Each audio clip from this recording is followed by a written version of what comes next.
Hi friends, welcome back to my channel. మొన్న అయితే గేదెల పాక క్లీనింగ్ అయితే చూశారు. ఈరోజు అయితే మా అమ్మ నేను కలిసి గేదెలు అయితే మేపుతున్నాము. ఇదంతా కలిసి మేపుతాము. అండ్ గేదెల పాకలో ఉండి మేము ఏమేం చేస్తాము అండ్ గేదెలను ఎలా మేపుతాము అనేది ఈరోజు ఈ వీడియో. ఫ్రెండ్స్, దీన్ని కూడా అయితే వదులుదాం అనుకున్నాం. పాపం ఫ్రెండ్స్, అయితే కుక్కలన్నీ కలిసి అలా కరిసేసాయి. చాలా అంటే చాలా దెబ్బలు అయితే అయ్యాయి, తగిలాయి దానికి పాపం. దీనికైతే ఈరోజు రెస్ట్ అయితే ఇచ్చాము. అండ్ ఇక్కడ ఇంట్లో ఉన్న ఆ గడ్డిలో నుంచి తీసి కొంచెం వేసి అండ్ ఆ మధ్యలో వచ్చి చూసుకుంటూ ఉంటాం దీన్ని.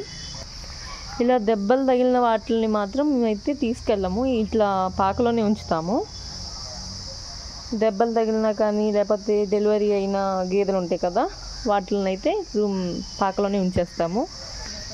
మా సైడ్ ఏంటంటే ఇలా మొత్తం చెట్లు ఉంటాయి అండ్ మామిడి చెట్లు ఉంటాయి, ఇటు పక్క ఇల్లులు కూడా ఉంటాయి.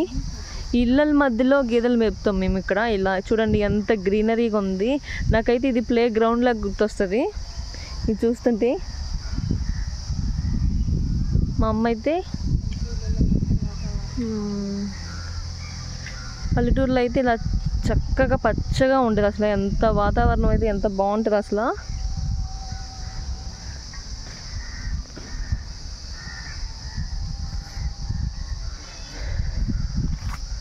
ఇలా అయితే మీకు దగ్గర నుంచి చూపిస్తా ఉన్నాను ఇవి ఎలా తింటున్నాయో.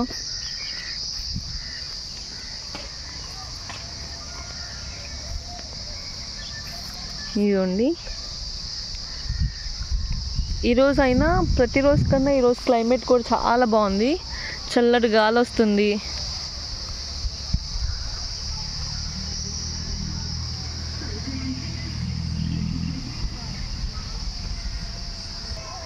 చూడండి, పక్కన మామిడి చెట్లు కూడా ఉన్నాయి.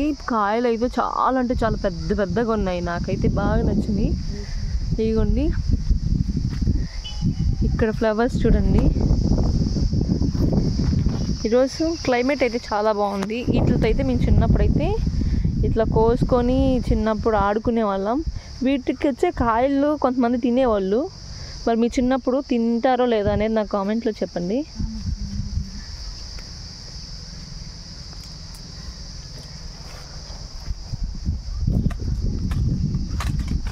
అదిగుంది, మనకి ఎప్పుడు కావాల్సినప్పుడు అట్లా కోసుకొని తినేయచ్చు. 1-2 కాయలకైతే ఏమనరు, కానీ అలా అని చెప్పేసి పెద్దగా ఎక్కువగా కోసేస్తే మన కట్టేస్తారు.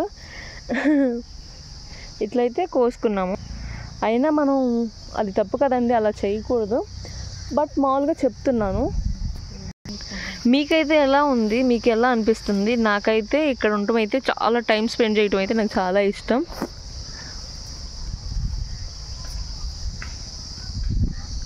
ఈ వీడియో అయితే ఇంతే గైస్. ఈ వీడియో మీకు నచ్చినట్లయితే like, share and subscribe to my channel.